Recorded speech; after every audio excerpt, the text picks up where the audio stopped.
God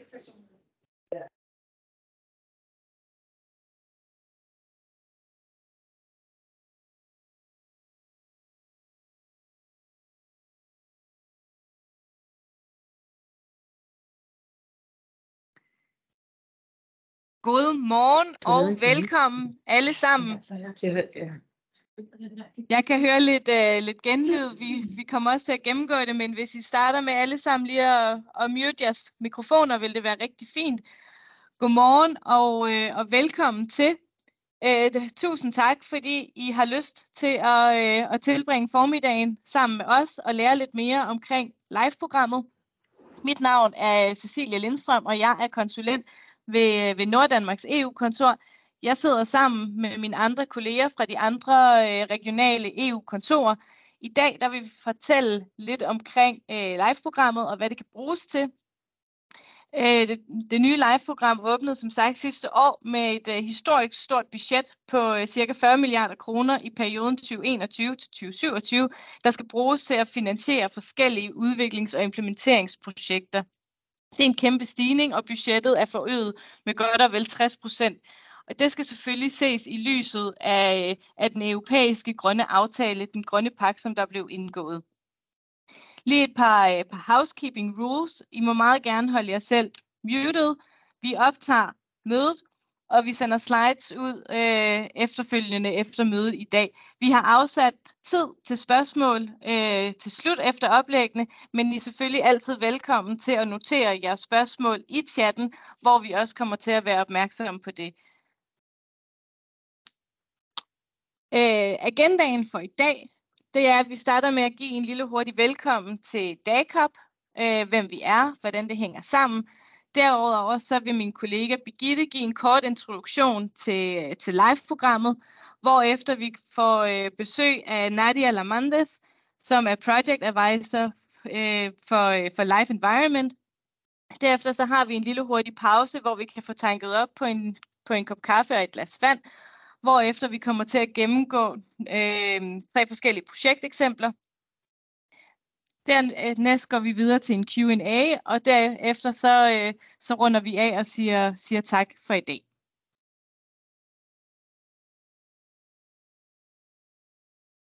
Først og fremmest så starter vi lige med at præsentere, hvem er vi. Vi er DACOP, der står for Danish Local Regional Research Cooperation Brussels. Det er et samarbejde mellem de danske repræsentationer, kommuner, regioner og universiteter i Bruxelles. Samarbejdet består af Central Denmark EU Office, Greater Copenhagen EU Office, Norddanmarks EU-kontor og South Denmark European Office og Aalborg Universitet. Formålet med det her samarbejde med kontorerne, det er simpelthen, at vi sikrer den størst mulige værdi af det europæiske samarbejde, samt at vi sammen kan være med til at sikre et dansk hjemtag af EU-midler. Alle kontorerne her, vi arbejder for kommunale forvaltninger, for regionen, for forskellige private virksomheder, forsknings- og uddannelsesinstitutioner og generelt andre aktører rundt omkring i landet. Som sagt så repræsenterer vi de 5 regioner. Vi repræsenterer universiteterne, uddannelsesinstitutionerne, og så repræsenterer vi de 98 kommuner i landet. Bare lige hurtigt lidt omkring, hvad det så er, vi laver hernede. Jamen for det første, så er vi sat i verden for at hjælpe med information og netværk for, hvad der foregår i EU. Dernæst så sidder vi jo og vejleder på forskellige EU-programmer og er med til at screene, identificere forskellige projektmuligheder. Vi går ind og hjælper med at matche og validere forskellige projektidéer og sikre, at de projektidéer, I sidder med ude i kommunerne, at vi også kan søge støtte til dem. Vi kan være med til at hjælpe i selve projektudviklingsfasen og simpelthen finde ud af, hvad er næste skridt, og hvordan får vi matchet det her op med det rette EU-program. På projektudviklingen, der er vi selvfølgelig med til at finde partnere og etablere konsortier og egentlig finde vej i den europæiske jungle der. Så på selve ansøgningspunktet, der er vi også med til at understøtte og hjælpe på ansøgningen, både ved at gennemlæse ansøgningen, komme med noget feedback, kvalitetssikre den og tjekke, at den egentlig ligger op til de objektive krav, der er på den konkrete EU-pulje, men også hjælper med at sikre, at vi også får kigget på, hvad der står mellem linjerne. Det var en hurtig introduktion til DACOP, og jeg tænker, Birgitte, hvis du har lyst til at give os en hurtig indflyvning til live. Ja, hej. Tak Cecilie. Jeg hedder Birgitte Frederiksen, og jeg sidder på det midtjyske EU-kontor. Og skal lige sige meget kort om selve live-programmet, som vi kommer til at høre rigtig meget om i dag. Det er et program, et af EU's programmer, der har mange årtier på bagen, har udviklet sig over tid. Man kan sige, at det er koblet op på EU's miljø- og klimamålsætninger, og det vil sige, at hvis vi skal op på en helt høj klinge, så vil I kunne se jeres projekter, behov og resultater som del af en større europæisk sammenhæng. Som I kan se over i venstre side, så er der nogle underprogrammer, som har forskellige hovedformål. Og her er nævnt et underprogram om biodiversitet og habitater, som har fået mere og mere vægt på det seneste. Miljø er et andet formål i et underprogram. Energi er et hovedformål, og til sidst hele klimaindsatsen, som også dækker resiliens og selvfølgelig også forebyggelsesindsats. Det er illustreret fint i midten, og de aktiviteter, man kan lave, er, som I kan se der, man kan sige praksisnære. De er, som jeg skal vise på en senere slide, så har det ikke noget med forskning at gøre. Så det er meget at forbinde de politikker, man har, gøre dem praktisk og få gode resultater ud af det. Udvikle, monitorere, på sin vis også føde ind til EU's fremtidige klima- og miljøpolitikker. Og så selvfølgelig udvikle de lokale initiativer, man har på for eksempel energiområdet. Så det hele skal ikke ses kun som et led i EU's politikudvikling, men det er selvfølgelig en meget vigtig del af alle EU-programmer, at der kan komme sin gode råd til det. Så jeg tror, vi kommer til at se nogle rigtig gode eksempler på de her aktiviteter i de fremlæggelser, der er. Så jeg tror ikke, jeg vil sige så meget mere. Hvis I har spørgsmål til, om jeres idéer falder inden for de her kategorier, så er det selvfølgelig klart, at I tager kontakt til jeres regionskontorer. Det er det, vi er her for, som Cecilie lige har fortalt om. Der kan stå meget på linjerne og mellem linjerne, og det er selvfølgelig det, vi hjælper jer med at finde hoved og hale i. Den næste slide viser jer, at altså EU's programmer har forskellige hensigter, kan man sige, forskellige mål. Og hvis man ønsker at forske og bedrive innovation sådan, i klassisk forstand, så er det ikke så meget live, man skal kigge ind i. Så skal man til Horizon Europe. Det står ude til venstre, som I kan se. Og ude til højre, der står der, kan man sige, murstenene og investeringerne. Og det vil sige, at det er heller ikke live.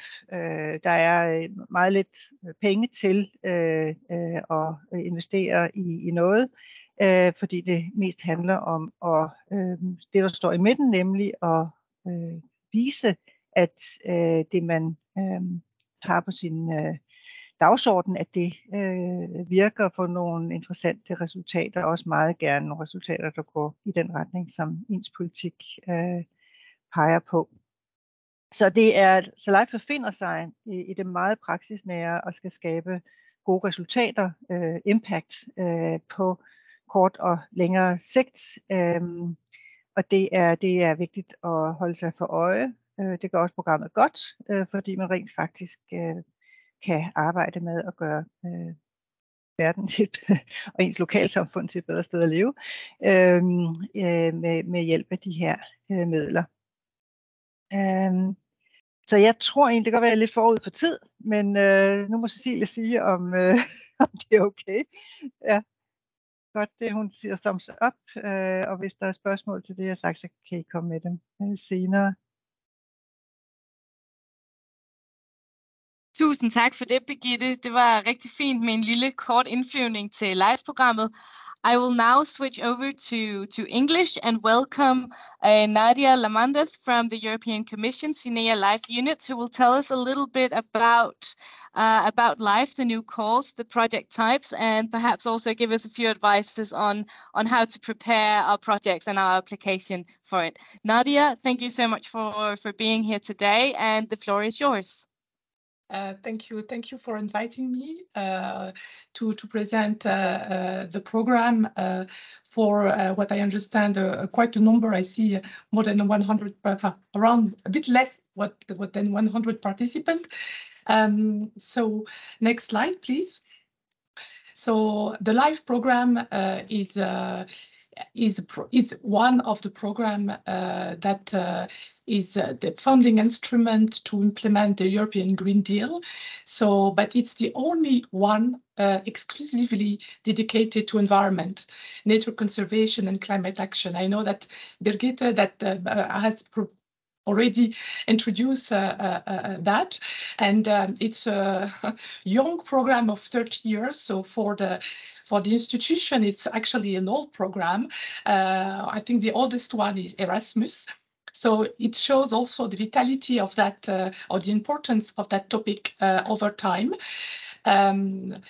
Obviously, this financial framework, we have a bit higher budget, but so every year we are launching calls, and this year the amount of the calls are amounting to 611 million all over Europe to co-finance a project on nature, environment, climate action, and energy transition. Next slide, please.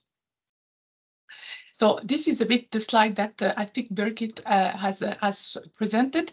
So basically, I will not spend too much time on that. What is important here to note is that you have all the scope of what is related to environment, the nature part, but also the more linked to our quality of life, the circularity of our economy, which is very necessary today to have a resilient economy, to have an economy which is consuming less resources more efficiently, but also all the big challenge of the climate action, both sides, the adaptation which we see every year, the need to really adapt to the changes that are already happening, but also to mitigate for future changes. And the last sub-program, the Clean Energy Transition, which is a bit of its kind, and I will spend a bit more time on that because I think it's an interesting addition to the three historical sub-programs. I don't know, I don't speak Danish, so I don't know exactly what Birgit said, but basically what is important as well is that we have also a different type of project, a different type of project that would have different objective. I see that she mentioned the fact that we have the demonstration to demonstrate some new ideas, but also to implement some best practices that were proven in one part of the Europe to maybe other part of Europe. We have also those projects that she mentioned, like the strategic integrated project or the strategic nature protection project, which are those projects which are implementing large scopes and plan that are really essential to make the changes maybe also at a higher scale. This is what we really need today, having huge impact with much more much replication of good ideas elsewhere, and also some strategic also plan to make that happening and trickle down in other regions. One last important thing that I want to mention here is that in LIFE, we welcome any entity registered in Europe. So, of course, Denmark is an EU member state, so here there is no problem.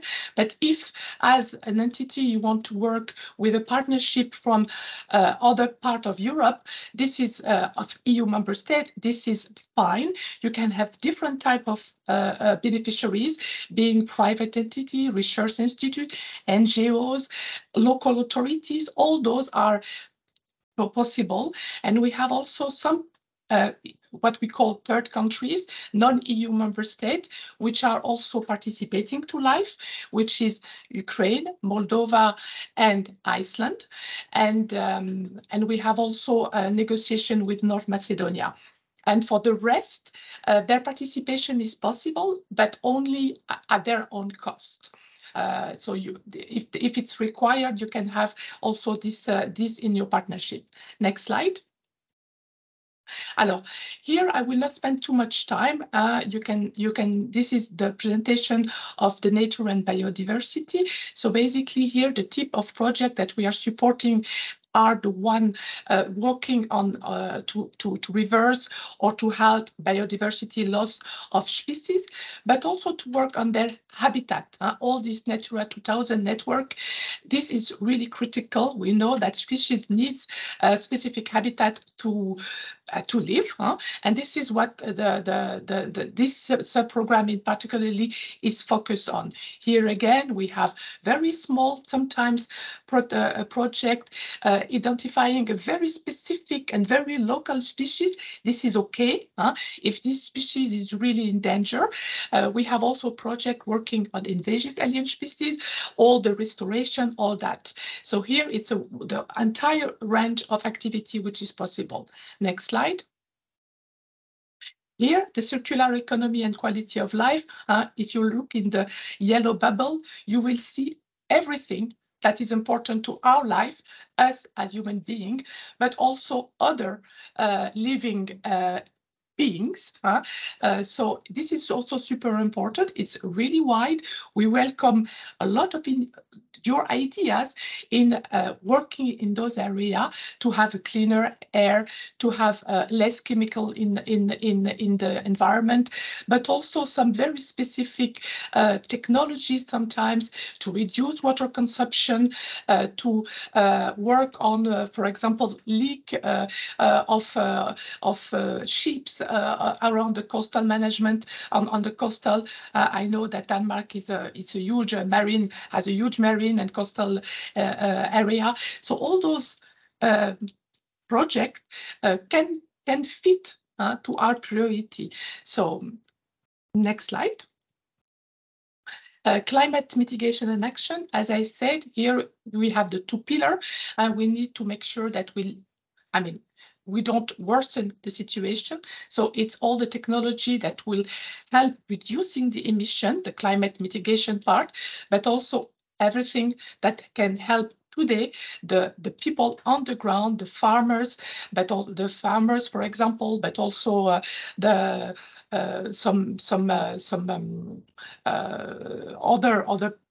industries that needs to adapt to the actual changes which are already happening. So here again, you have very specific project working on technology sometimes, but also you have project like the strategic integrated project that will work helping the implementation of strategies on larger territories, for instance. Next slide. So that's the last program that joined only in 2021 the LIFE. So it was before finance under H2020. So this program is a bit different. Why? Because the program with DG Energy is identifying some barrier.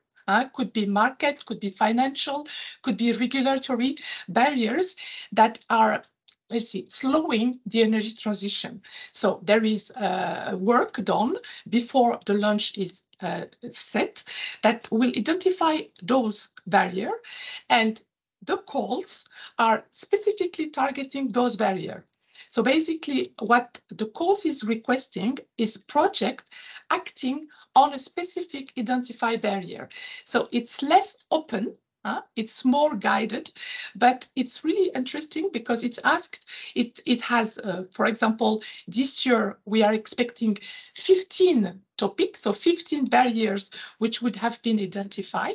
And we call, the call for consortium that will work on each of them. So this is a bit of a different nature, as I said, because you have to fit the eligibility of this action. So it's more guided, but it's really interesting. What is a bit different as well here is that usually, because it's a barrier which is identified at EU level, the call often asks for at least 3 EU member states, targeted. So entities from 3 different member states. And I have to say that the ones which are selected often have more member states. So they have larger consortium. Okay? I say that because it's a bit of a different angle. So it's important really to read well the call document to understand what is expected.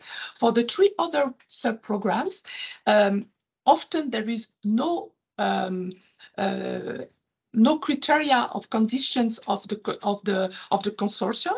You can be alone proposing a project, for example, on circular economy. But on that one, often it's more than 1 country. Next slide. Alors, here I will not spend too much time. It's the different grants. What I just want to say is that there are grants. Obviously, under the LIFE budget, we have also funds for other type of project, but here we are really targeting the grants. So, and as I said, the strategic action grant and the strategic integrated project. This year, just for you to know, the strategic nature projects are not open as a call, but I can tell you those projects, those ones which have large, let's say, large impact in supporting plans and strategy, often take a long time to design. So therefore, even if there is no call this year for them, it could be interesting to have, if you are interested in those type of projects, to start working a bit in advance. Next slide. The 2 slides here is just to give you, I suppose the presentation will be made available, to give you an idea of the opening dates and the closing date, to give you also an idea of the envelope attached to each of the call. And to give you also an idea of the indicative signatory date. This can be important for some entities, some consortium, because as you will see, it takes time to between the time when you submit and the time that the grant will be signed, it takes time. This has to be well understood. I mean, we have, let's say, a rather long evaluation process that we do with the external evaluator doing the evaluation, independent. So it takes time to actually have the contract signed with the winner of the call. Next slide. So this is the rest of the calls. Just for you to know, on Tuesday and Wednesday, we had a 2 days focus on it was the EU Info Day, where you will have much more information, much detail than what I say today. So also, this is important. You can find this information on the LIFE website, and you can see the recording and all this. So you will have more information also on the other calls, if you're interested to. Next slide.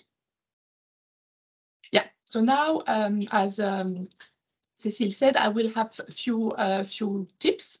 Next slide. So what is important to know is that it's a competition. So basically, each call has a fund, and what we do, we call for proposal, we evaluate them, we rank them, and we take the one which are of a sufficient quality and up to the funds that we have for the call. There are some calls which are more challenging than others in terms of quality and competition. For example, this is well known. The nature ones are the SAP Nature. It's very competitive. So basically, there is each year a lot of quite a number of very good projects which cannot be financed because the envelope has been used. I think it's important for you to know, because it's important to have really excellent proposal submitted.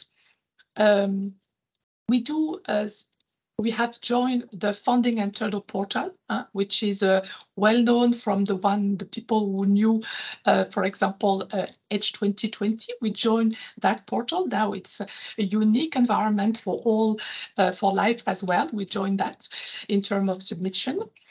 As I said, proposal that failed, so which doesn't have the minimum score, usually it's because they were poorly prepared. Rushing. So it takes a bit of time and ambition of preparation to design the project, to have chance to win the competition. Next slide.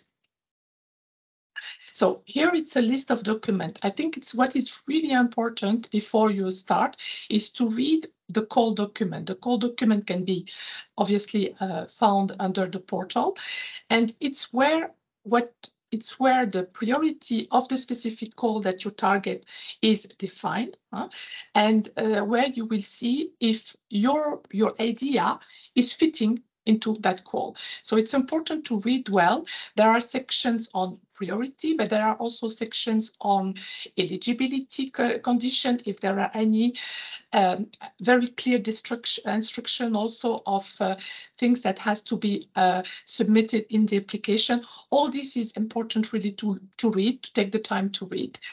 Another element which is important is the model of grant agreement. Not to frighten you, but it's we have grant agreement. It's the same for now H2 Horizon Europe. So there is very little difference, but it's more or less the same grant agreement. So you can also read the LIFE regulation and the multi-annual work program. They are available also in Danish, of course.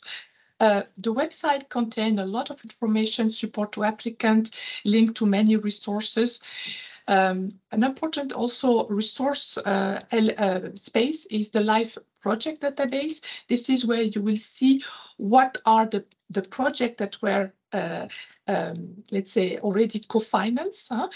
You can select them by country, but also by thematic. There are keywords. So you can use database if you wish to have a look of what already exists as an ecosystem for the LIFE projects. Without saying, obviously the guidance in the Funding and Turtle portal is really well done, very detailed for those which are beginners, so you are guided step by step. Next slide. The project design, as I said, this is key. The project needs to be well prepared and has to be prepared in line with what we are expecting. So basically, what you have, when we are evaluating, the evaluators, they have agreed, and they have 4 main impact. The first one is the relevance. The second one is the impact. The third one is the quality of the proposal. And the fourth one is the resources. So here it's an element that will be evaluated on 1 or 2 of the criteria. For example, the baseline. So what is important is that we understand what is the problem that you want to touch, and where do you come from and where do you want to go? And this is the relevance. So is this problem that you want to tackle is part of the priorities?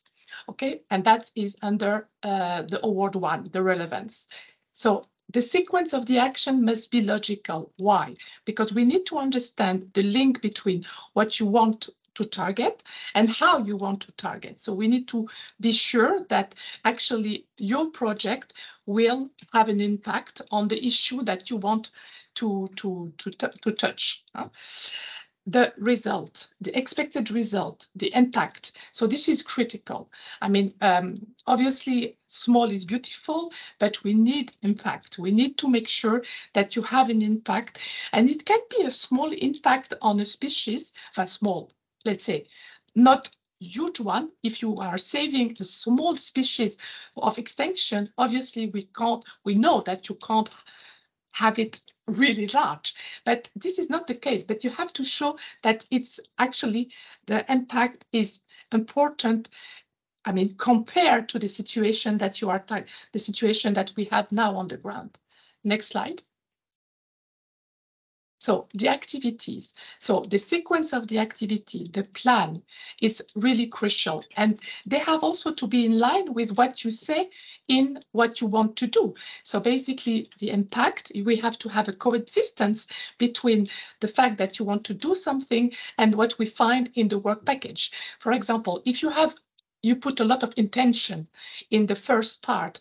I want to solve this problem and I will have this impact. And at the end, in the work package, we see that the activity are a bit, let's say, not too detailed. We don't need a novel, but we need really to see that you had well thought the different and articulation between the different activities, and that the effort that you want to put there, and this is a link also with the resource part, the budget part, the effort that you want to put there is also in consistency with what you want to do.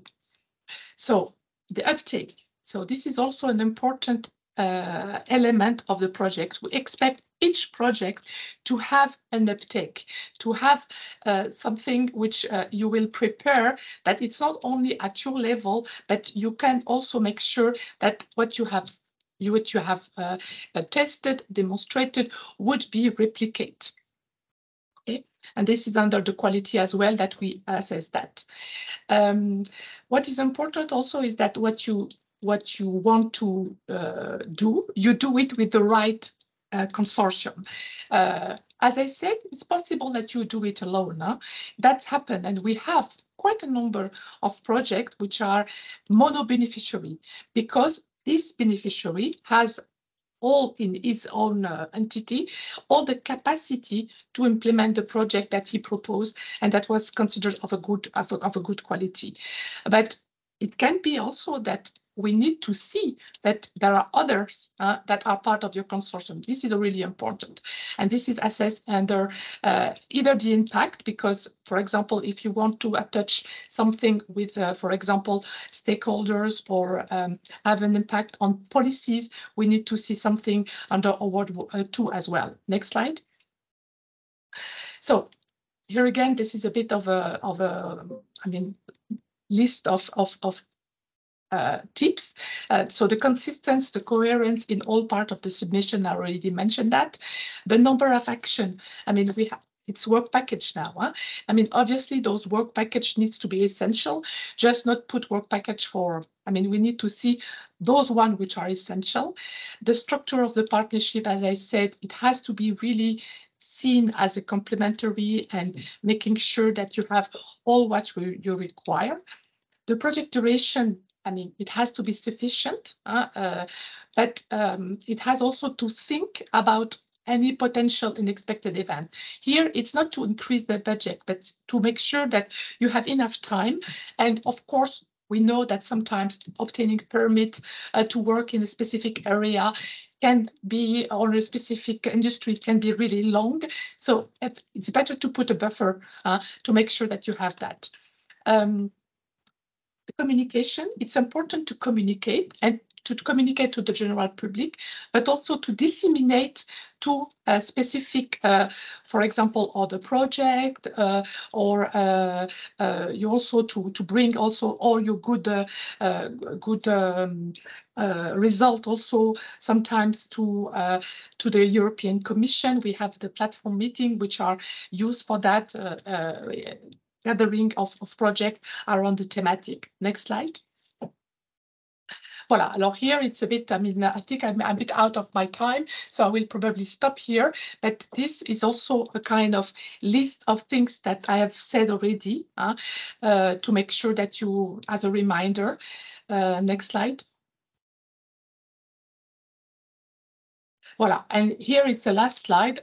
It's just a few links to help you preparing the submission also. If you want to submit, and if you are not yet in as a this personal identification code, the PIC, do that because it takes a bit of time to get validated. We have also useful, if you know nothing about the funding and the portal, I really recommend you to watch the video Help for Beginners, which is really well done, actually, was done by our colleague from RTD. And it's really give you all the steps to get acquainted with the portal because it's important for the submission. I think that was the last slide. Yeah, and just to tell you, thank you. I think I have a bit of time for question in case, and good luck also for the preparation of your meeting, of your proposal, sorry. Thank you so much, Nadia, for a very thorough presentation. I think you gave a lot of very important insights. I see we have a question from one of my colleagues, so perhaps Jan, you'd like to take the floor? Thank you, and thank you very much, Nadia, for joining us today to present the Live Course 2023. Now, you skipped over slide 24 a bit too easily because I think that's one of the most useful slides in the Commission's presentation about the live applications. These are also some very common points that we usually repeat and help with when we help Danish applicants apply for live. So if there are no other big questions, and right now it seems so, maybe take your time to actually walk us through this slide. Okay, I can. Yeah, so basically, so the slide is indeed, so if we see the problem here, they are clear. Why we have an issue is that we don't have sufficient background information. What that means. So here again, what we need is useful information to put your project idea in a broader context. So we need to understand where you come from. Obviously, for example, if I take a company developing and wanting to demonstrate an innovative approach, I mean, as was said by Birgit, because this I get, we are not financing research. So, but we need to have in the proposal the element that were sufficiently described that we understand that actually you are not inventing something from nothing that you never tested, but you came from somewhere. So that's what we call all the preparatory work to the project that actually you are submitting. So sometimes we don't have this information, and this is a critical thing because we don't know where you are. We are not convinced that you are sufficiently mature, ready to implement the project that you want to say. The same for nature. If you are completely new to an area, you never did any work in an area, sometimes we will be a bit wondering if your project will be sufficiently mature to do what you expect. So that's the first one. The rationale for project, yes, is defined during the project. This is a bit strange. So basically, but it's a bit of the same. I mean, it's all the relevance part. What do you want to target and how you will target it? So basically, the articulation between the different work package towards what you expect to do and the impact that you want to have, it's important. And it goes also with the next one, objective too broad, too many.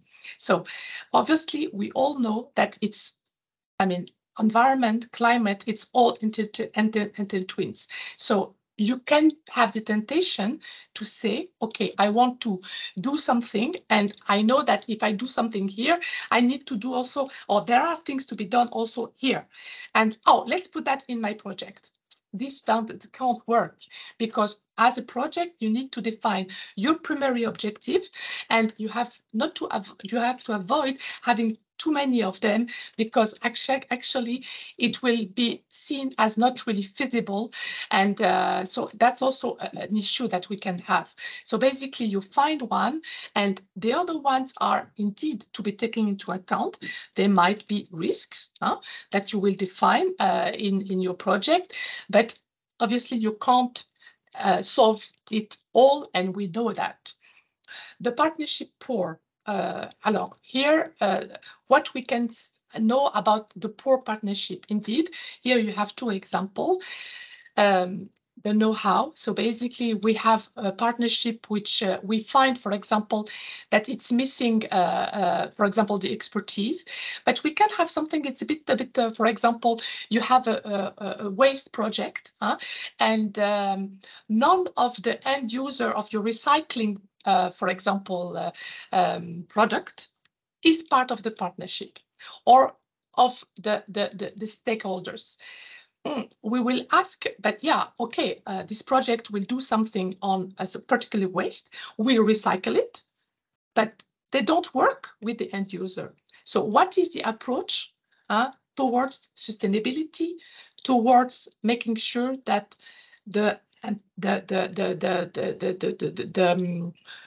actually you go up to the value chain of that specific waste. The same if you don't have the source. The sourcing is poor. So, and this also undermines your proposition because it looks like you have not well designed, well prepared the partnership. Here again, they don't have to be beneficiary, but they have to be part of the project. We have also sometimes either over optimistic and realistic or lack of impact. So this can happen also with project, with communication or testing, for example, some methodology which are not a product but more methodologies. I mean, we welcome that, but even those, we need to see what could be the impact of that new methodology. It has to be demonstrated on the field during the project. So like this, we can see a direct impact. This is important. We are looking for impact, actually. The replication is confused with networking and dissemination. Indeed, replication is not dissemination. It's not only that, it's more than that. For example, it could be that what you have tested in, for example, let's say a city, you tested a new way to enlighten the city, to put the lights. But in your project, you have already foreseen activities that you would have some, for example, agreement with other cities. So basically, you put your own resources to find other cities, to invite them, see what you have done, for example, see what you have done, and they will tell, okay, we will replicate that. We will try at least to replicate that in our cities. This can happen during the project or can happen later outside the project. So this is what this replication is. It's not just to invite them and that's it. It's really to invite them and to get their agreement to replicate what you have done, if it's positive, obviously. Yeah, the vague plan to sustain the project, result after project. This is what I say. And here maybe I can say just one thing about what we call the close to market project. What it is, close to market are projects which has within their, objective, have a product that is foreseen to go on the market. So it's not a specific strand or specific call. No, that can happen in, for example, circular economy, but also in climate. It's less common in nature, to be very, in reality, but in the two, it's there. So those projects, what is important, whatever you are in the technical readiness level, you can be quite early in the technical readiness level, of course, after research, but you can be quite early, but still, what we have to see in the project is that already you have an understanding of the market, so you know who are the competitors. Basically, what we want to see is that you know that if this is successful, the market is understood and how this market needs to be, let's say, approach for the successful technology to be then put in on the market. So this is important to see. I think, Nadia, I'll just cut you off for a second because I've noticed we've got a few questions as well.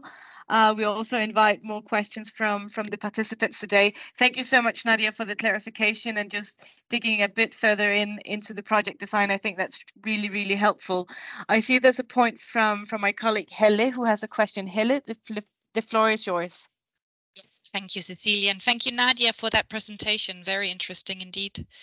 Nadia, I was wondering, could you tell us a bit about the funding rate in LIFE, and also if you have a typical budget size for our listeners? Thank you. Sorry, I miss. Yes, indeed, it's a very important point. So for most of the SAP project and the strategic project, the funding rate is 60%. 60%. So we contribute a maximum 60% of the eligible budget. There are two exception years. It's on nature. In case you are targeting some species which are on some list, I won't enter into the detail. You can request either 67 or 75. I think there is two lists, and here the call document is very precise on that. Okay, and I invite you also to watch maybe the presentation that was done on nature yesterday afternoon, and will be available on the website very soon. So just if you're interested in nature, particularly for these different co-funding rates. Alors, that's for the three sub-programs, nature, climate, and circular economy. For the clean energy transition, it's here you get 95% as a maximum co-financing. So it's much more co-financing on that sub-program, 95%. And voilà. The other question, sorry, Hele? If you can say anything about a typical budget size in a LIFE project. It's difficult to say.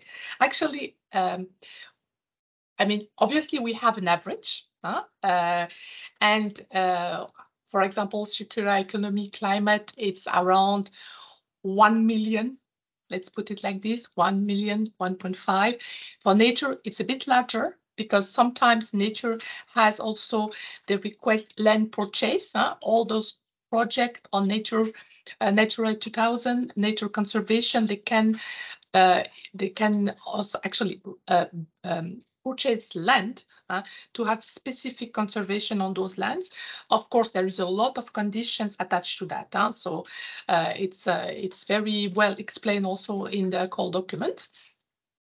Because therefore their budget is a bit larger. So all the strategic action program, usually there is a limit of 10 years as well. So you can have, of course, we have rarely as long project. We have usually around 3-4 years, sometimes 2, sometimes more. Nature could be a bit more longer because conservation takes time, obviously, or restoration of ecosystem takes time. And strategic action project, here the budget are larger. They are I mean, if we take an average, they are around 9-10 million euro, a bit less, between 8 and 10, let's put it like that. And here the maximum duration is 14 years. 14, why? Because a plan, again, takes a lot of time. A strategy takes a lot of time and sometimes several phases to be implemented correctly. So, voilà. I hope I have answered your question, Ellie. Thank you so much, Nadia, for the clarification as well in terms of available budget and yeah, project size and in terms of budget. I think that's highly useful for our listeners. I'd really like to open up the floor. So if there's anyone out there paying attention and listening to this, if you have any questions, please just yeah, raise your hand. If not, I'm sure we can probably find a few more questions from our side. I just wanted to confirm something about the budget, maybe just to be clear. I mean, we don't prescript any budget, obviously. But it's part of the evaluation. This was not in the list, but it's part. We are evaluating the budget under the resource part, so the award 4, and we evaluate something that we call value for money. So basically what we do, we evaluate obviously the different category, and we evaluated the fact that what we get, it's in line with the cost foreseen for the budget.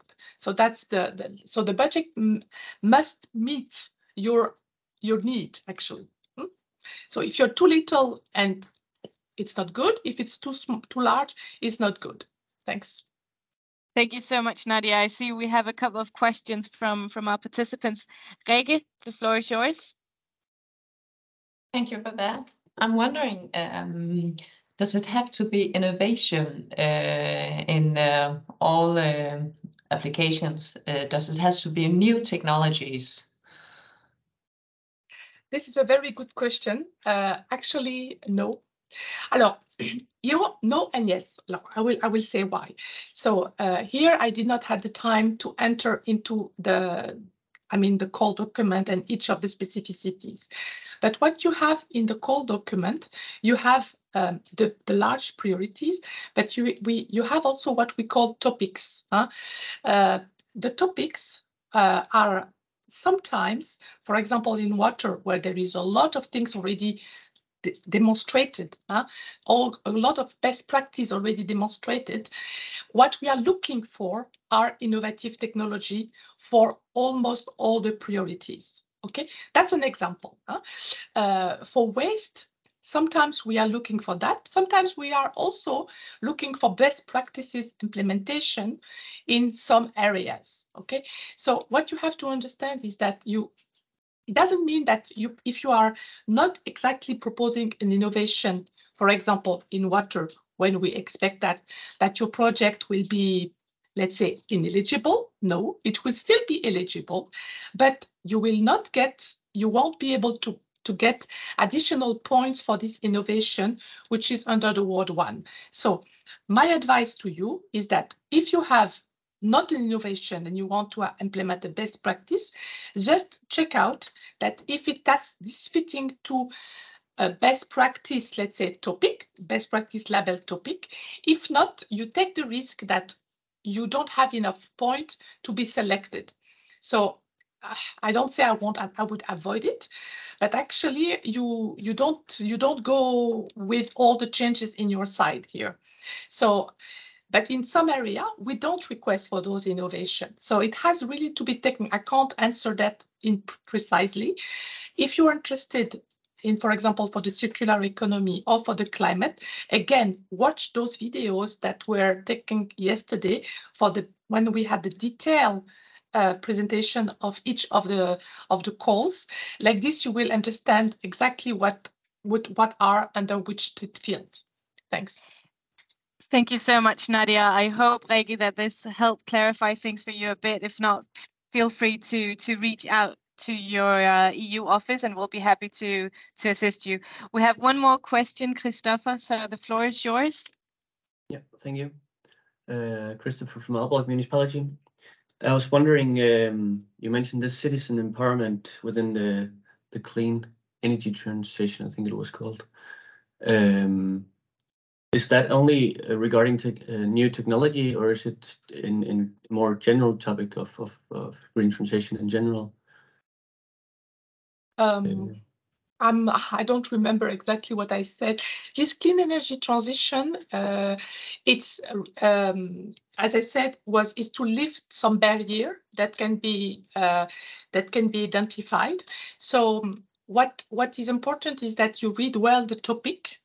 The call is not yet open. It will open only at the 11th of May, and they will have on the 1st of June, they will have a specific info day for that, explaining each of the topic, which is really important to listen, because it's really give you the scope of each of the call that they are opening.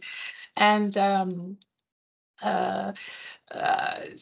the citizen engagement can be in all the topics. So, for example, in all the strands, if it's important for you, for example, on a specific objective to have the citizen engagement, if this is what you requested, embedded to have an impact and to have sustainability and to have a large impact, yes, you have to put them, and It can be part, you can have civil society, part association, part of your partnership, or as stakeholders. I hope I have replied to your question. Yeah, I think that was very good. I also have a question regarding if an organization participates in multiple applications. How do the Commission? It's possible. There is Yeah, no problem for that. So you are not bound to only one application. We do have even every year one coordinating beneficiary submitted 2 proposals and winning both of them. So that's possible. it's yeah. It's not impossible. Obviously, you have to. This association will have to be also have the staff to be able to implement those projects, because they are quite demanding also in the implementation part, that's you all know. So that's it. Thank you. Thank you so much, Nadia, and thank you to our participants for the great questions. I think we'll break for about 10 minutes, and then when we come back, we will have a presentation from a project in Denmark, from Coheat.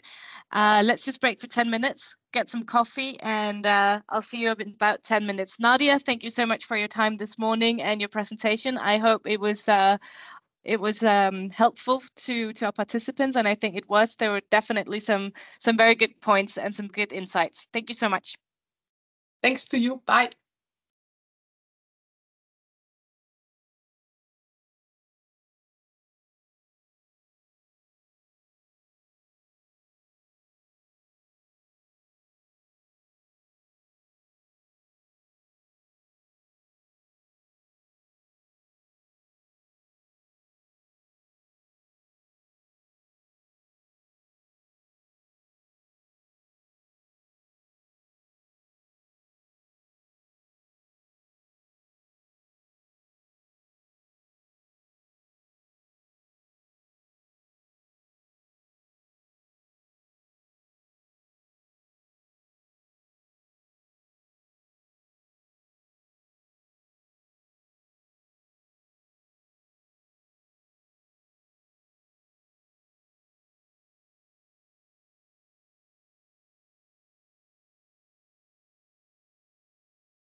We will begin shortly. Undskyld, nu skal jeg til at snakke dansk igen. Vi begynder om et lille minut tid, så siger vi velkommen igen til Anders fra Coheed. Ses om et minut.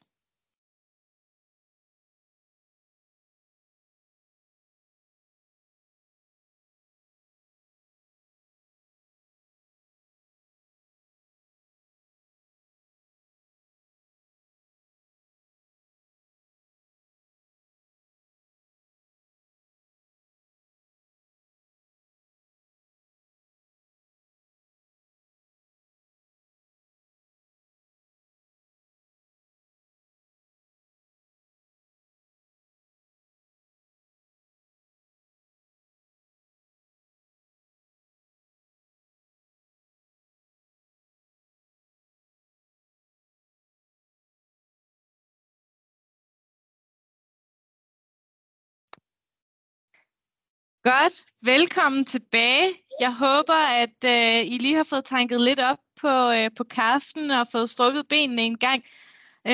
Og også, at I har er blevet lidt klogere på live-programmet og hvad det kan, samt et par gode tips til det. Som sagt, hvis I har nogle yderligere spørgsmål til live-programmet, eller har behov for noget hjælp, nogle gode råd, noget feedback-assistance, så ræk endelig ud til jeres lokale EU-kontor. Det er det, vi er sat i verden for. Det er netop for at hjælpe jer. Nu byder vi velkommen til Anders Brastrup, der vil fortælle lidt omkring deres projekt Coheed, som ligger under Life Energy-programmet. Anders, ordet er dit. Jamen tak skal du have, Cecilie, og tak for invitationen. Det er jo smart, at vi kan mødes på den her måde og snakke om live-programmer og EU-projekter. Jeg har prøvet at lave en præsentation til jer på vores Coheed-projekt. Du må gerne skifte til slide. Og der er sikkert en hel masse, jeg ikke får med, fordi det er jo relativt kort projekt, og så må vi jo se bagefter, om der er tid til spørgsmål eller vende tilbage, fordi der er jo mange aspekter, som I sikkert også derude sidder og tænker over, dels noget indholdsmæssigt og dels noget teknisk, men det må vi jo tage. Som sagt, så jeg hedder Anders Brastrup og er konsulent her i vores klimateam i regional udvikling i Region Syddanmark og har arbejdet med udviklingsprojekter og alt muligt mellem himmel og jord, men meget inden for energiområdet og klimaområdet de seneste 15 år her. Men det er faktisk første gang, at jeg er projektleder og er på sådan et live EU-projekt. Vi har jo været gode til at sende penge ud af døren for nogle år siden, og nu sidder jeg selv i saksen. Men det er faktisk ret sjovt at være projektleder for det her projekt. Og grunden til lige sådan indflyvningsmæssigt, altså det her, det er jo en indsats, som jeg har skrevet til at støtte kommunernes klimaarbejde med omstilling af varmeforsyningen for boligejere og så investeringer i energieffektivisering. Og det her, det er jo et projekt, som Region Syddanmark har kastet sig over, eller en indsats, fordi det hænger sammen med vores klimastrategi. Og dybest set det her med at hjælpe kommunerne og andre partnere med at nedbringe CO2-udledningen. Så det er sådan det overordnede mål for os. Jamen, så må du gerne skifte slides. Det er så banden, partnerkredsen, som mødtes her for et par uger siden i Sønderborg. Som sagt, så er Region Syddanmark leadpartner. Så har vi Nyborg Kommune, Middelfart Kommune, Project Zero, Dansk Fjernvarme, Planenergi og EC Network som partner beneficiaries i projektet. Og så har vi det, der hedder investeringskommuner, Kolding og Assens, og Faaborg Midtfyn og Svendborg Kommune. Og det er måske sådan en teknikalitet, vi kan komme ind på senere, eller også tager det for lang tid. Men altså, det vil sige, der er nogle de her projektpartnere er økonomiske partnere, og investeringskommunerne er ikke økonomiske partnere, men har alligevel en stor rolle at spille i forhold til at kunne generere de investeringer, som det her projekt dybest set går ud på. Og nogenlunde i midten af billedet kan I se manden med de brune sko. Det er vores project officer fra Cinea, som deltog på vores styregruppemøde i Sønderborg sidst. Så det var også rigtig fint at have besøg af ham hele dagen og snakke det her projekt igennem. Det er i hvert fald min oplevelse, at der er en rigtig god sparring og en rigtig god faglig sparring også fra Cinea i forhold til de her projekter. De er meget kompetente, så det er faktisk en fordel. Så må du gerne skifte slide igen. Her har vi organisationsdiagrammet. Vi kan måske lige tage det andet først. Altså bare lige sådan en lille historik. Det her, det er grund til, at det rent faktisk hedder COHEAT 2-projektet. Det har vi så valgt i vores logo at se bort fra. Det har vi også fået lov til. Fordi det afspejler sådan set bare, at det var den anden ansøgning, det lykkedes at få igennem. Og den første ansøgning, den søgte vi faktisk til Horizon 2020-programmet. Det kan jeg komme tilbage til lidt senere i forlængelse af det, som der allerede er blevet sagt. Men vi havde stor hjælp fra vores syddanske projektkontor, Thomas Jensen og kollegaen dernede fra, og en ekstern konsulent, som vi købte, og som faktisk også er projektpartner nu i projektet, til at hjælpe med at skrive ansøgningen. Så det er bare altså de kompetencer har jeg ikke til at sidde og skrive sådan en 100 sider lang ansøgning. Men vi har sådan prøvet at styre processen undervejs i forhold til partnerskabet. Som sagt, så er det her et projekt under Clean Energy Transition-programmet og et Project Development Assistant projekt. Og det blev også nævnt af Nadia sidst, at vi er en af dem, der har et tilskudsprocent på 95, altså et projektbudget på de der 1,5 godt og vel, og 1,6 og et tilskud på knap 1,5 millioner euro. Og det tror jeg, det er første gang, jeg har været med til sådan en slags projektfinansiering. Men det fungerer sådan set fint nok, og det er i virkeligheden et mindre projekt, kan man sige, hvis I selv kan regne ud. Vi er 7 projektpartnere, som i 3 år skal drive med det her projekt. Så er det i virkeligheden ikke sådan et specielt stort projekt, eller stort budget på 11 millioner kroner. Over til organisationsdiagrammet. Vi har det, vi kalder PDU. Det er sådan et forfærdeligt ord. Vi har ikke kunne slippe igen, som står for Project Development Units. Og det bliver sådan noget julekalender nogle gange med de her dansk-engelske ord i sådan et projekt. Men og det kunne I jo faktisk også se, det glemte jeg lige at sige til det første slide, eller det forrige slide, der kunne den opmærksomme seer jo se, at det kun er danske partnere, der er med. Så det er jo også man kan sige noget nyt i forhold til, hvad vi plejer må få lov til. Og det giver en enorm stor styrke i projektsamarbejdet. Det må man bare sige, at vi kender hinanden. Men altså, det er delt op, som vi også kan se på kortet, ligesom i 3 geografier. 4 kommuner, 5 kommuner på Fyn, hvoraf Middelfart hænger sammen med trekantsområdet. Middelfart og Kolding Kommune, og så Sønderborg og Project Zero. Det er ligesom de 3 geografier, hvor der skal være projektaktiviteter. Og så har vi Planenergi og Dansk Fjernvarme, som leverer viden, og Easy Network, som hjælper med dokumentation og evaluering.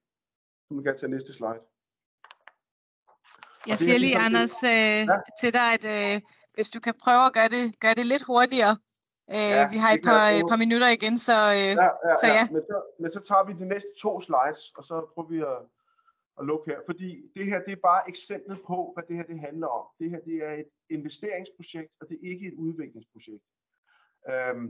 Sådan groft sagt. Det, som der genererer vores projektbudget på de her 11 millioner kroner, det er, at vi har lovet kommissionen, at i løbet af den her 3-årsperiode, der genererer vi investeringer for 237,3 millioner kroner. Så det er det, der genererer vores budget. Det er sådan en faktor 20 til projektbudgettet, sådan cirkus. Så har vi lovet dem, og det er sådan set det er det vigtigste. Det er, at det her, det her projekt det hjælper med at få investeringer i gang. Så har vi lovet energireduktioner på 37.000 megawatt og CO2-reduktioner. Og så kan man så se investeringer delt op på trekantsområdet, 72 millioner og 122 millioner på Fyn og 42 millioner i Sønderborg. Der er 4 indsatser. Vi skal have rullet fjernvarme ud til 1400 nye boliger, 5 nye lokalvarmeanlæg og varmepumper til 975 boliger. Og energieffektiviseringer i 648 boliger. Så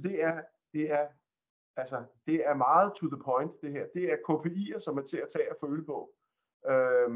Og det er det, der er interessant for EU-kommissionen i den her sammenhæng. Det er, hvordan lykkes vi med at lave et projekt, som får sådan en motor i gang, der kan generere investeringer. Det skal så siges, vil jeg så lige indskyde til vores fordel, at den her projektidé om at hjælpe kommunerne med at udrulle varmeløsninger i de områder, der ligger uden for forsyningsnettet. Det var jo noget, vi tænkte for et par år siden, og inden Rusland og Putin gik ind i Ukraine. Og så skal jeg jo så love for, at den dagsorden jo har taget fart helt vildt det seneste års tid.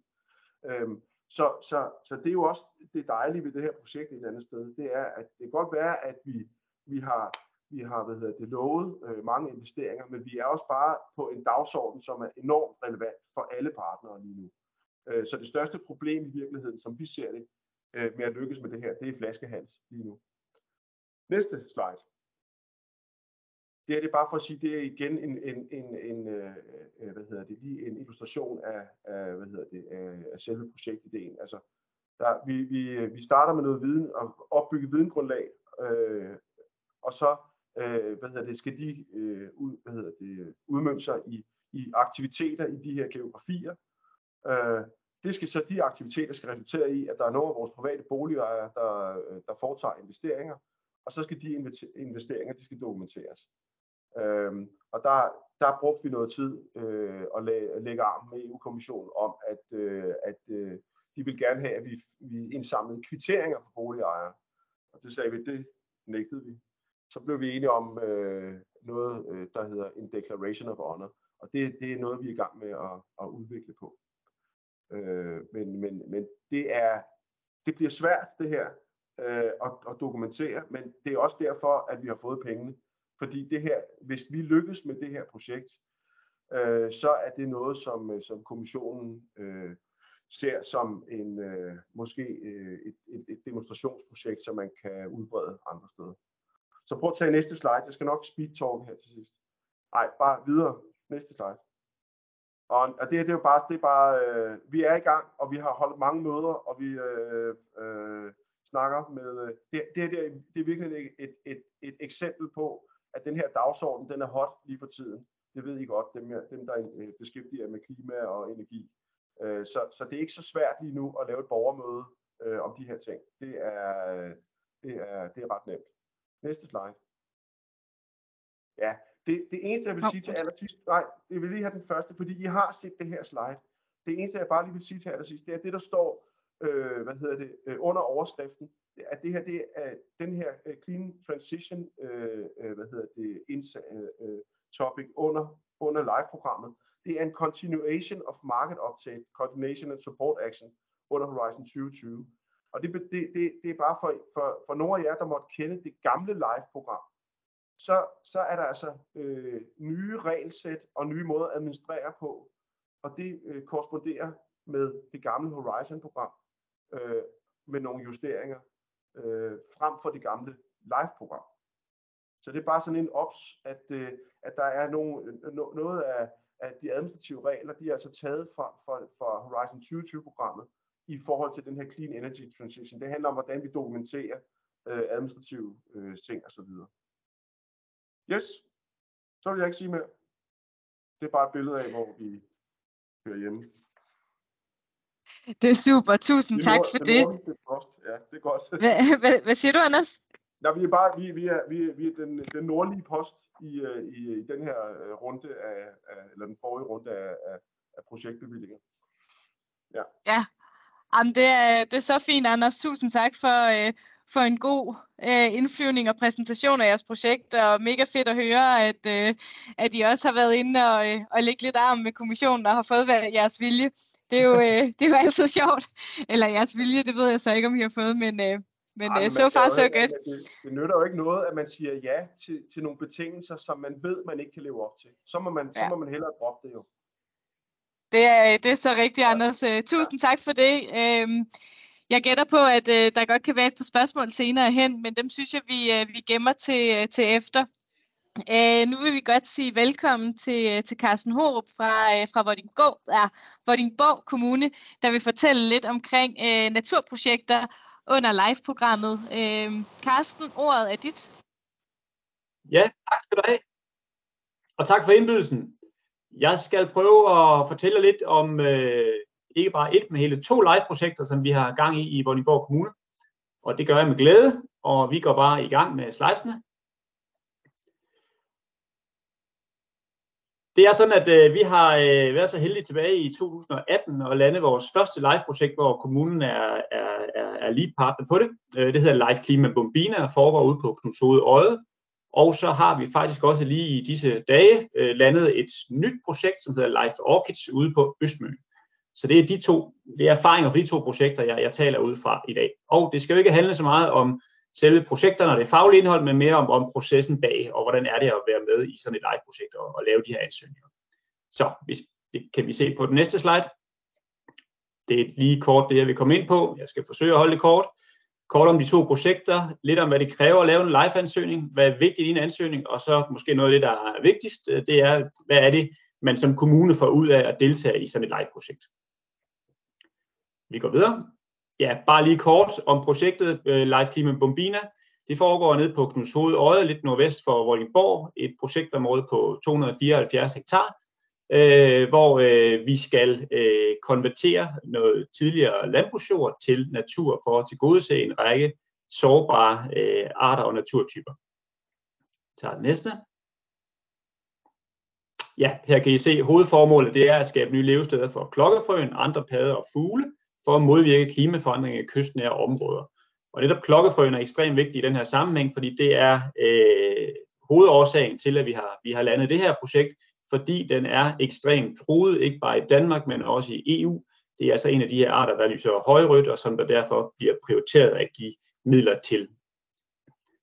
Vi tager næste slides. Ja, vi kan lige gå tilbage igen. Kan vi gøre det? Jeg kan lige nævne de partnere, der er med i Live Klima Bombina. Det er et projekt, som løber fra 2019 til 2023, altså i år, men vi har faktisk fået forlængelse i et år mere til 2024. Et budget på omkring 38 millioner kroner. Vi har en partner, der hedder Ravn Nature, som er et biologisk rådgivningsfirma, som står for den praktiske udførelse af naturgenopretningen. Så har vi Miljø- og Fødevareministeriet, eller Miljøstyrelsen med som partner, og co-financer på de 40% af den medfinansiering, som ikke kommer fra EU. Det her er 60-40% projekt, hvor 60% kommer fra EU og 40% fra Miljøstyrelsen i den her sammenhæng. Og så har vi også en partner, som faktisk ikke er med der, som hedder Stiftung Naturschutz Schleswig-Holstein, en tysk partner, som har været med til at give projektet noget international impact, kan man sige. Og projektet foregår ud på et gods, der hedder Rosenfeldt Gods, som lægger areal til det her projekt, og som har modtaget en engangskompensation for de her 180 hektar, mod at det for evigt bliver udlagt til og udviklet som natur. Så kan vi tage det næste. Ja, det springer vi over og kører videre. Det er det bare lige kort for at vise, det er selve kerneprojektområdet. Her har vi 180 hektar jord, hvor de 110 var konventionelt dyrket. Det her er et billede fra før vi startede, 2019, og nu kommer næste billede fra 2022 på næste slide. Og der kan I se, at der er sket noget, blandt andet er der kommet en masse vand, fordi vi har etableret naturlig hydrologi, selvfølgelig for at sikre nye levesteder for især padderne derude, men også en lang række fugle. Og det er en stor succes. Padderne vender tilbage, og fuglene vender tilbage, når man arbejder på de her landskabsskalaer i de her store naturprojekter. Og hvis vi tager det næste. så kan vi se, at vi har også arbejdet med at etablere nye overdrev på tidligere landbrugsjord. Det har vi gjort ved at et stor indsats i forhold til at høste lokale naturfrø, som vi har sået ud på de her tidligere landbrugsarealer. Her er der en før situation, 110 hektar konventionelt dyrket mark med frøgræs, og det har vi så konverteret til næste billede, hvor I kan se, at der er kommet en masse flotte blomster af hjemmehørende naturlige karakteristiske arter på overdrev. Godt, så kører vi videre til vores nye projekt Life Orchids, som starter i år og løber helt ind til 2028. Det er ude på Østmøn, og det er sådan grundlæggende en kopi af konceptet ude fra Knudshoved Odde. Her har vi også at gøre med et gods, Klintholm Gods, som afgiver 111 hektar areal til det her projekt. De er fortsat ejere, men modtager en engangskompensation for at lade arealerne overgå til natur.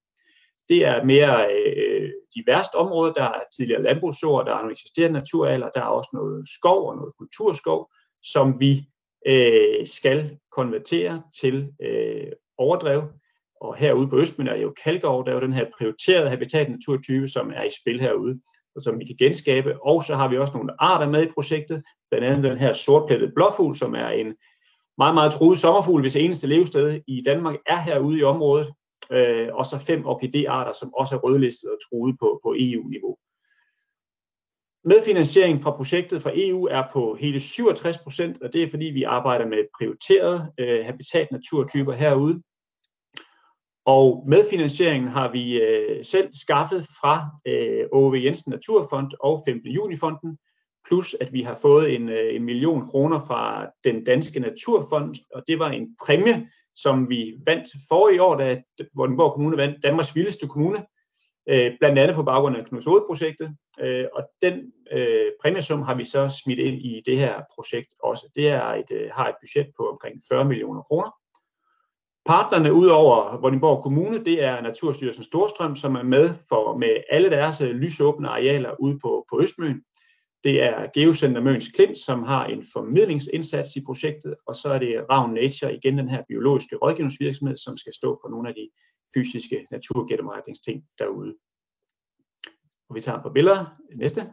Ja, og her kan I se nogle af de landskaber, som vi gerne vil genskabe derude, og en sortplettet blåfugl og nogle af orkidéerne her, den her store gøgeurt, som vi forventer vil indvandre på de her nye arealer. Godt. Det var lidt om projekterne. Så skal jeg prøve at sige lidt om, hvad det kræver at lave en live-ansøgning. Og Nadia har jo været meget ind på det, men her vil jeg ligesom prøve at fokusere på nogle af de ting, der er vigtige, hvis man er kommune. Altså helt afgørende er det selvfølgelig, at man har et projekt, og det skal omhandle nogle Natura 2000 arter eller naturtyper, og der er det meget, meget vigtigt, at de her er i en ugunstig bevaringsstatus, fordi vi skal ligesom fikse et problem med de her ordninger. Og det er altså også ekstremt vigtigt, at de her arter og naturtyper er sjældne og sårbare og har en dårlig bevaringsstatus lokalt, nationalt, men også på EU-basis. For os er det jo vigtigt, at vi har haft det her gode kendskab til lodsejerne, fordi det er ligesom dem, der skal være aktive medspillere i projektet, og der er det jo en stor fordel, hvis man har et langvarigt og godt samarbejde med lodsejerne, som bygger på tillid og respekt for hinandens interesser. Så er det helt afgørende, at man kan skaffe nogle penge til medfinansiering. Ellers så det skal være på plads, inden man søger. Det kan jo ske gennem fonde, som vi har været heldige med, eller andre muligheder. Så er det ekstremt vigtigt også, at man forsøger at afsøge markedet for at skabe nogle udenlandske kontakter, fordi EU lægger meget vægt på de her transnationale projekter. At det er nogle projekter, der har impact ikke bare i Danmark, men også i nogle andre medlemslande i EU. Og så noget, der er helt afgørende for os, det er, at vi har søgt og fået professionel assistance til ansøgningsskrivningen og til dels også det faglige indhold.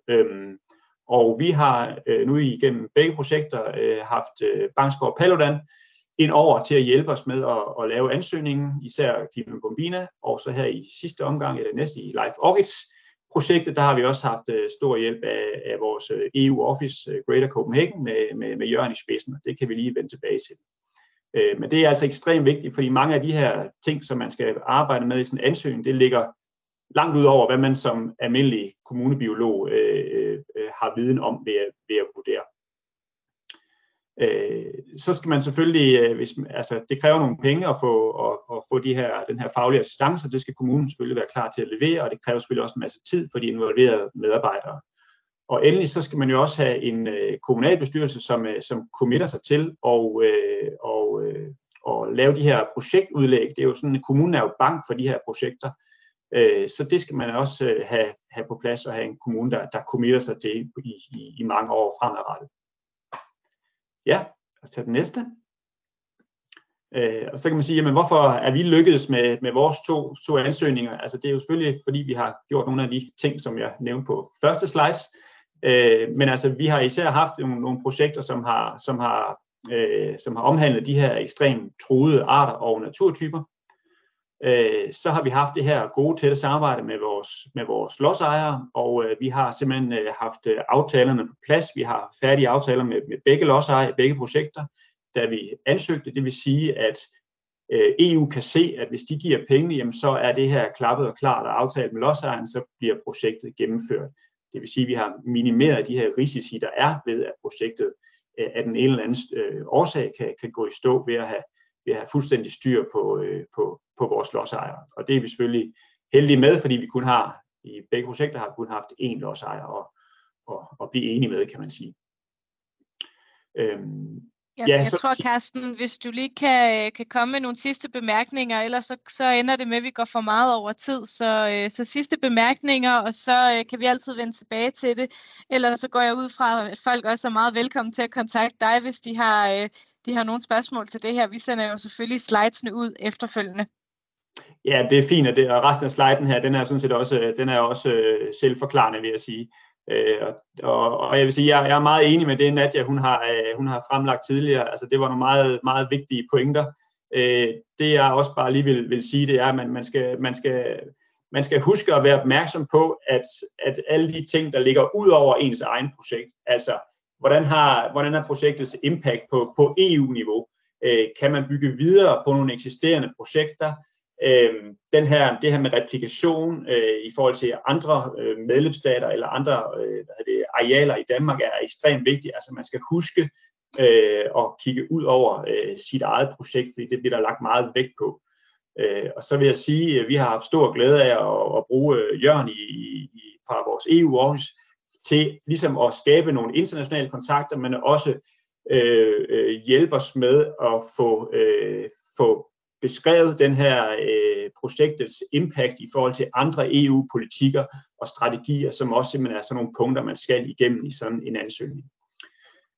Og hvis jeg skal slutte af med en af de vigtigste slides her, det er jo selvfølgelig, hvad har vi fået ud af at deltage i sådan et projekt? Jamen altså, man får rigtig meget ud af det. Dels i selve ansøgningsprocessen, der bliver man rigtig meget klogere på de her ting og på sine egne projekter og kommunens naturværdier. Men hvis det så lykkes at komme igennem de her projekter, jamen så er det simpelthen en mulighed at gøre en afgørende forskel for kommunens biodiversitet på selvfølgelig lokalt og nationalt, men også international skala. Netop fordi man får det store projekter, og man kan få finansieret hele indsatsen, og man kan få finansieret stort set alt, der hører til i sådan et projekt. Og mange af de her ting er jo ting, man ikke kan få finansieret andre steder fra. Og så får man selvfølgelig bidrage projekterne til at implementere kommunens Natura 2000 handleplaner og forpligtelser, og bidrage selvfølgelig ind på nogle af alle de andre dagsordner, som man har i en kommune. Det kan være Grøn Danmarkskort, DK 2020, naturpolitik osv. Og ikke mindst så er der mulighed for, at rent synlighedsmæssigt for kommunen kan man virkelig komme langt i forhold til borgerne og turismemæssigt og rent fagligt også. Og det, som vi har haft held med i vores projekter, det er jo så de her gode samarbejder med lodsejerne og skabt det her eksempelprojekt, hvor Klima Mombina har afledt det næste projekt, kan man sige.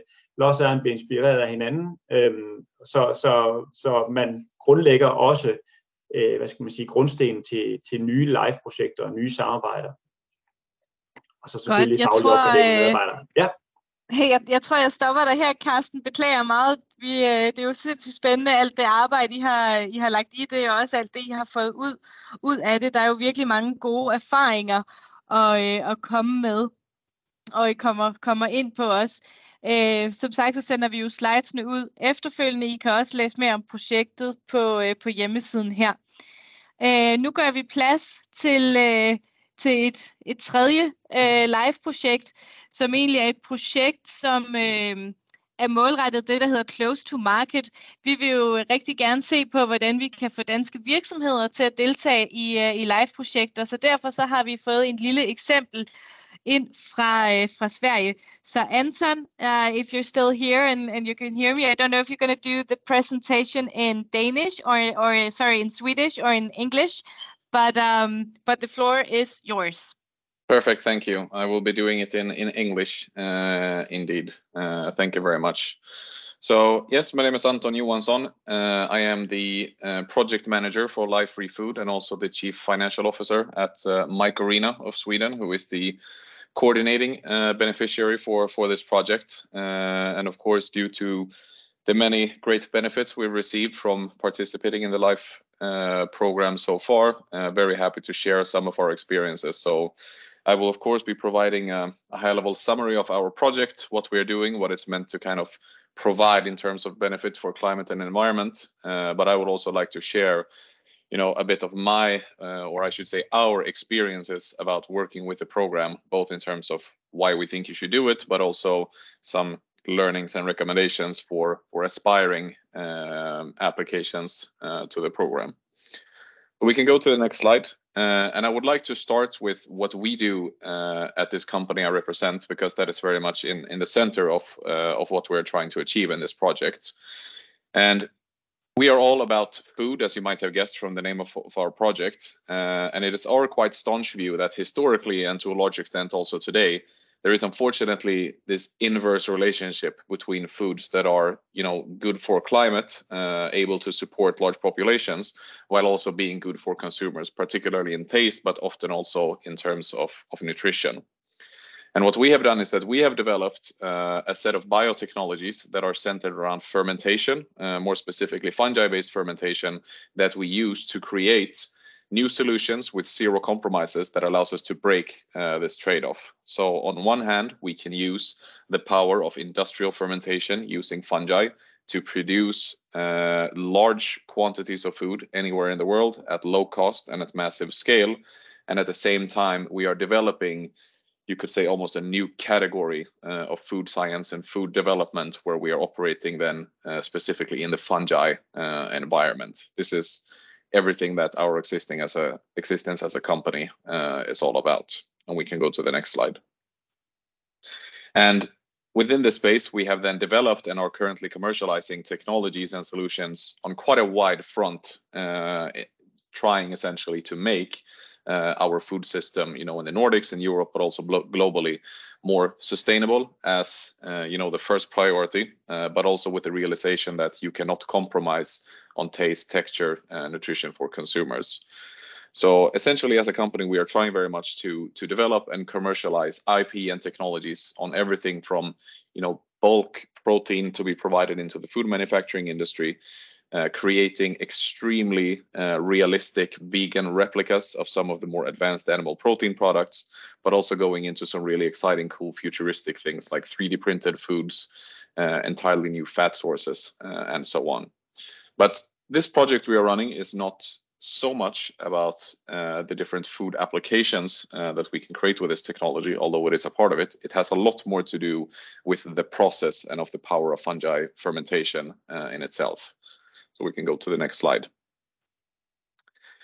And so more specifically, within the range of food, what we are looking deeply at in this project is the topic of food waste, or I should say really the avoidance of food waste, and as well as avoidance of nutrients leaving the human food system, the human kind of food ecosystem, whether or not it turns into waste.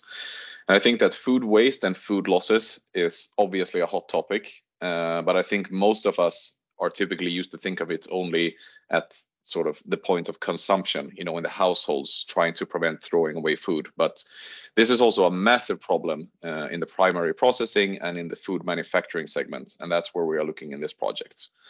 So what we are essentially looking at here, I mean, the overall purpose of this project is to contribute to avoiding losses and waste in the food processing industry in the European Union, but by extension also beyond. And in a nutshell, what we are doing is that we are creating circular economy at Sweden's oldest food industry group with a 450-year-old history of milling grains. So Bertekvarn is Sweden's oldest food company. They produce things like wheat flours, oats. They are sort of the global supplier of oats for innovative Swedish company Oatly, for example, and they've been in this business for a very long time. Today, the different byproducts they have, you know, husks and shells and bran and these things are primarily used for animal feed or for biogas, both of which are, of course, better than something like landfilling, let's say. But the way to create the maximum amount of value with these nutrients and resources would be to keep it in the food system. But that is difficult because these products are not really tasty. So what we are doing is that we are using these byproducts and side streams from this industry as a feedstock or as a nutrient source for our fungi. So we can put these different byproducts in large stainless steel tanks. We sort of get going with our fermentation process, our fermentation methodologies. Our fungi, our proprietary strains, consume the nutrients, and what you get is a very, very protein-rich, healthy, and tasty fungal biomass that you can use to create different products. And this project is then a collaboration between us, representing sort of a solution owner to the problem of food loss and food waste. We have, of course, Bertekvarn, who are then, let's say, the problem owners. And we're also collaborating with the public sector in the form of Falkenberg municipality in the south of Sweden, which is a very, very innovative place for food in Sweden and an important actor, despite being quite a small entity in sort of driving this agenda, not only to the local food cluster in the area, which has a lot of influence in the country, but also to you know, other aspects of the public sector, policymakers, etc. But we also have very extensive support from the industry in this project as well. Next slide. So essentially, the overall objective of this project is to demonstrate a new and innovative recycling process, or maybe even upcycling process, that can help us prevent food waste while simultaneously producing new food products. And the three sub-objectives are, number one, to validate and to demonstrate the process itself, meaning we are to prove in a demonstration scale that we can utilize these carbohydrate-rich byproducts and side streams as a feedstock for our fungi fermentation and to get nutritious fungi out from this process in a sustainable way. The next step is to work with local actors, but also the industry players supporting this project on utilizing what comes out from the fermentation process to create sustainable and locally produced food products so that we actually sort of reach all the way to the end consumer. Because, you know, fermenting these byproducts and side streams isn't going to do much good if you don't have anything valuable to do with the fungi that comes out, of course. And of course, a very central part is also to communicate and create the right conditions for replicating the success of this project all over Europe and globally as well, which is of course a key part in any life project that we run. Next slide. So despite the fact that this project was approved almost 2 years ago, we are actually in quite an early stage of the product already, which I will be getting back to a little bit.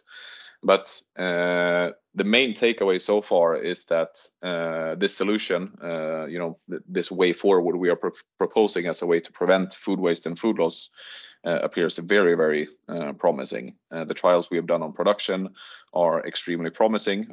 We have done quite extensive food prototyping, which not only have given us good results, but they have also enabled us to create products that we haven't really been able to make before, because the nature of the substrate or the feedstock influences the output of the process. and we have worked very extensively already in an early stage to set out a detailed plan for how to market this, how to communicate this, how to ensure that we, but also other actors together with us, can replicate these results in the longer term. Something that is worth mentioning is that we have actually submitted a request for amendment in this project, which, for those of you who don't know, is essentially a formal request to SINEA to make substantial changes to your project. This is something we've had to do for a variety of reasons, but the nature is essentially that we have been forced to do a geographic relocation of this project's main technical implementation site. There's kind of a long story around that, related to essentially us in other parts of our company being sort of more successful and having to move faster than we envisioned when we applied for this project. So it's for a good reason, but I think that's, you know, one aspect that is important for aspiring applicants to know, and also for us to you know, communicate that you know, while you are definitely, you know, incentivized to make very thorough plans in this program, and you know, the program sort of, you know, forces you to create very, very well designed projects with high chances of success. You know, I think it's good to also, you know, make it transparent and say that, you know, that doesn't mean you can control for everything, and also to, you know, make it clear for those who might be thinking of applying that, you know, there are a lot of flexibility in sort of, you know, moving your project to where it needs to go, as long as certain conditions are fulfilled. And with that, we can go to the next slide. I would then like to just shift a little bit to, you know, the process and sort of, you know, what it means a little bit to run a live project, and why I think more organizations should do that. As I mentioned just before, I think definitely it does force you to design a very well-planned project with high chances of success. As mentioned before, competition is high. You know, the grounds for being either admitted to or rejected from the programs are very elaborate. So to be successful and to get a granted project, you need to have really sort of thought through every aspect of your project into something that not only has high potential, but yet that you can also deliver on. It's a significant stamp of quality on your innovation, you know, provided of course that it works in the end, but it sends a very strong signal to the market, which is then also fortified by the fact that through Life you get sort of a very wide reach platform and network that you can use to communicate and, you know, make public relations around your project. And for these different reasons, I think that, you know, not only in preparing a project, but also running a project, Life is a good crash course, because, you know, it forces you also to have very extensive documentation. You need to, you know, follow up, you need to make reports. All of these things, they make you as an individual and your organization better project managers, is a very strong idea. But it will also have many benefits for, you know, your regular business or regular operations, because number one, we find that companies and organizations are quite eager to participate in these kind of projects. So you can actually, you know, find and attract and contact actors very easily and start creating a relationship. And we've also found quite heavily that it also increases the likelihood of being able to obtain private financing down the line. That is a definite benefit that we have seen a lot of, basically.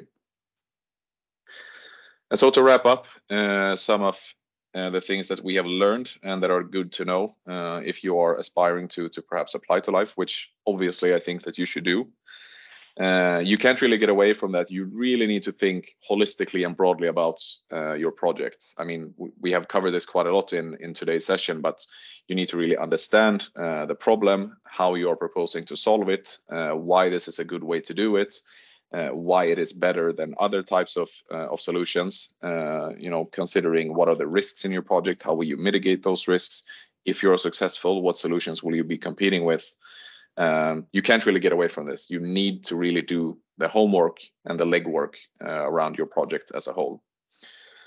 The consortia, I think, is important. We have what in my view is a fairly small consortia of 3 partners. And I think the learning for us is that I personally don't think that more is better. I think the important thing is that you find partners who complement you and that you complement each other, so that 1 + 1 = 3. because that will also help you have a better dialogue and to conduct the project in a much more better way. Of course, you should beforehand, research and align your project with, the key EU policies and frameworks within your subject matter area or in your innovation area. On one hand, it is a requirement to actually apply, but it also really helps to do some extra work to really understand what is the policy on this, where are we going, how can we try to influence that in order to be more successful with our project. A bit detailed, but I think that you should be prepared to and practice to quantify, and quantify. The more you can show the scale of the problem you're trying to solve, their absolute and relative impacts of your solution, if it is successful, how many competitors there are in the world for the solution you're proposing. All of this will not only increase your chances of success with your proposal, but also again make you more well prepared for what's to come. I don't know if this is controversial to say, but from where we come from, fast-paced startup environment, this program is very bureaucratic, which is not necessarily a bad thing. That's one of the things that helps you again to be very well prepared.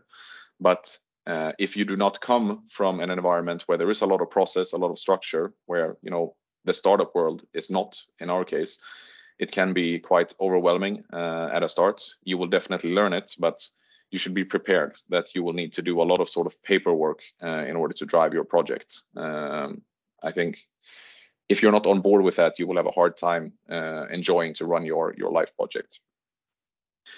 And I think my last point, this is of course subjective. It depends a lot on who you are, what kind of team you have, what you're aspiring to do. My strong recommendations, at least if you are a private body, a private organization, is that you should hire a consultant, an expert who knows how to write these proposals. I'm saying it simply because we would not have been where we are today if we had not hired someone who has done this before and who is an expert. Probably not needed, necessary, or even wanted for everyone. But whenever, for example, peers in the startup world ask me, we would like to apply for Life, what should we do? I tend to start by giving them the contacts to our consultant who's been helping us, because I'm just honest with myself. I would never have succeeded in filing a good proposal on my own. So yes, thank you. That's it from me. Thank you so much, Anton. I think I was also about to stop you there. So thank you for let's say recognizing the clue as well. I'll just switch to Danish again. Anton, I hope you have some time as well just to stick around in case there are any questions. Jeg slår over i dansk nu. Vi åbner gulvet for spørgsmål. Jeg kan se, der er kommet et par stykker i chatten.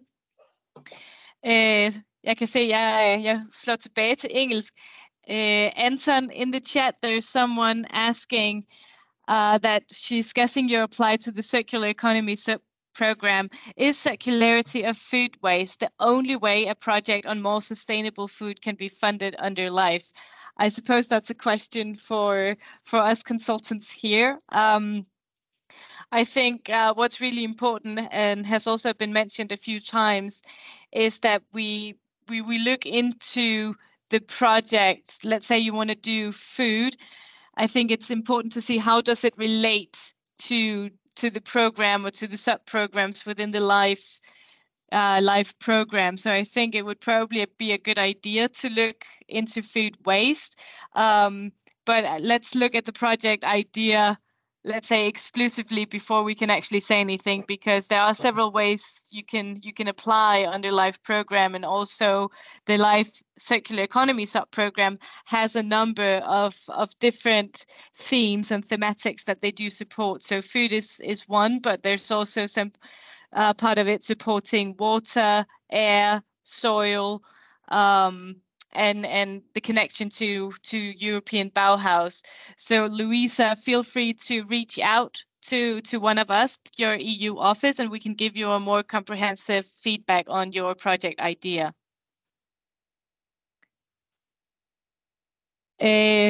Andre spørgsmål, I er velkommen til at række hånden op, mens vi har vores oplægsholder hos os. Ellers så kunne jeg måske godt tænke mig at spørge og det er faktisk rettet til jer alle sammen. Men hvad fik jeg egentlig til at tage den endelige beslutning om, at LIFE var det rette sted at søge støtte til? Anders, måske du kunne tænke dig at starte med at svare på det? Ja, altså, jeg tror næsten, jeg har løftet sløret for det, fordi det her projekt, vi har nu, det lykkedes så anden gang at få den igennem, og vi startede jo med at søge Horizon 2020-programmet, som så blev på en eller anden måde implementeret i LIFE-programmet nu her med den her set-topic. Så vi gik ud fra, hvad er det for en indsats, vi synes, vi skal løse her i regionen. Altså vi gik ikke efter LIFE-programmet, heller ikke i anden omgang. Vi gik efter, hvad er det for et projekt, vi gerne vil lave. Og jeg tror måske også, det kan I sikkert også selv svare på i EU-kontorerne, det er, at hvis man beskæftiger sig med klimaproblematikkerne, om ikke andet, så findes der nok ikke efterhånden den støttemulighed i EU. Altså der er rigtig mange muligheder for at opnå støtte til en klimaindsats på den ene eller den anden måde. Så vi gik ikke specifikt efter LIFE-programmet. Tak for det, Anders. Carsten, har du noget, du vil tilføje til det? Jamen, jeg vil sige, tidligere havde Vordingborg Kommune deltaget i LIFE-programmer. Det var bare som co-financer, og også tidligere i nogle ældre klokkefrøprojekter, blandt andet på Knudshoved. Men grunden til, at vi gik ind i det første projekt, jamen, det var simpelthen, at der blev stillet en pulje til rådighed fra Miljøstyrelsen til at lave klimaindsatser i Natura 2000-områder. Og der stod Knudshoved og Odde specifikt nævnt. Så man kan sige, at pengene med finansiering var sådan set sikret. Så det var ligesom det, der satte os i gang, og vi havde selvfølgelig haft tankerne om det her store klokkefrøprojekt ude på Knudshoved Odde, fordi det første LIFE-projekt var ikke tilstrækkeligt til at sikre gunstig bevaringsstatus for arten. Men nu havde vi ligesom pengene, vi kunne gå til lodsejeren og sige, at hvis I vil være med, så har vi medfinansiering på plads, og så kan vi forsøge at komme igennem nåleøjet her. Så det var ligesom vores indgang til det, at pengene var der først, kan man sige, plus at vi allerede havde projektidéen og havde gået og brygget på den i mange år. Og det gik jo godt i første hug, så selvfølgelig forventede vi også, at det skete i Life Orchids. Der måtte vi så lige igennem en enkelt runde. Vi søgte første gang i 2021, blev fagligt godkendt, men kom på venteliste, fordi der ikke var penge nok i puljen. Men vi fik et rigtig fint evalueringssvar, som vi så straks brugte til at gå videre med. Altså vi droppede sådan set det med at stå på venteliste, men gik straks videre med at lave en ny forbedret ansøgning i runden året efter, altså 2022-runden. Tusind tak for det. For your information, Anton, I asked what was the point of go, no-to decision in terms of LIFE? What made you ultimately apply for the LIFE program? I think that, for us, it was fairly quick decision, to be honest. We were not aware of, exactly how to apply, but we quickly realized that our technology would be extremely relevant for LIFE. We saw that, our partners, we had an existing relationship with them. They were very excited to do this. And this was also at a time where, we were not particularly well funded. So it was kind of like, okay, we have a good solution to a problem. We have a consortium with great support. We need financing to, really grow our business and to start moving forward. So it wasn't a particularly hard decision to make. It's kind of stars aligned. Thank you very much. Jeg tror, det var hvad vi når af spørgsmål i denne omgang. Jeg vil nu give ordet videre til Jørgen, der lige hurtigt vil komme med et par hurtige afsluttende kommentarer. Mange tak, Cecilie, og jeg tager lige styring til det. Det er et privilegie at få ordet til sidst, mens I alle venter på at logge af, så jeg skal nok gøre det kort, bare roligt. Der er en større fortælling selvfølgelig i det her, og det er, at det som EU gerne vil finansiere med LIFE-programmet, de her 5,4 milliarder euro, som svarer til 40 milliarder kroner, der er afsat i budgetperioden 21-27, Det drejer sig om præcis de dagsordner, som vi også har i Danmark meget højt oppe. Så det er klima og miljø, og det matcher meget fint med for eksempel danske ambitioner om at have nye naturnationalparker, mere biodiversitet, mere beskyttet natur, vores nye affaldsplan, der skal recycles og upcycles og genbruges og forebygges, alle affaldsfraktioner, DK 2020-planerne, der fylder i alle kommuner.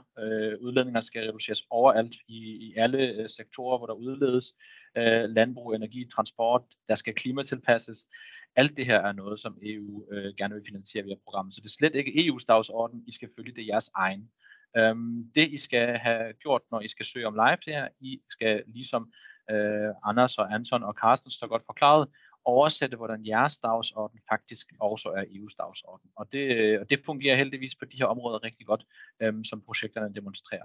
Og det er ikke kun i det offentlige, at det fylder og kan matche med dagsordenen. Det er også i det private.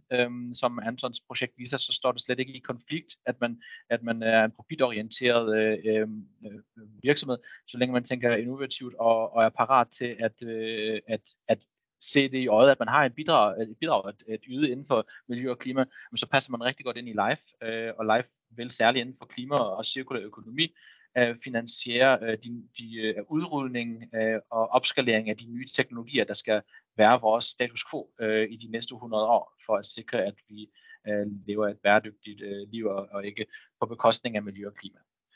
Så det vil jeg invitere jer til at se, nemlig at jeres dagsorden rigtig godt passer ind i LIFE, og det kan vi da godt se på de 3 projekter, at det er 3 partnerkredse, der har fået rigtig meget ud af at modtage LIFE-støtte, og det er slet ikke EU, der står frem som vinder her, det er mere dem, der udfører det sidst. Så når I nu har en projektidé, og det kan være nu, det kan være i næste måned eller om et år, så skal I måske overveje, at der skal skrives en LIFE-ansøgning, og det kan gøres for alle de her forskellige miljø- og klimadagsordner.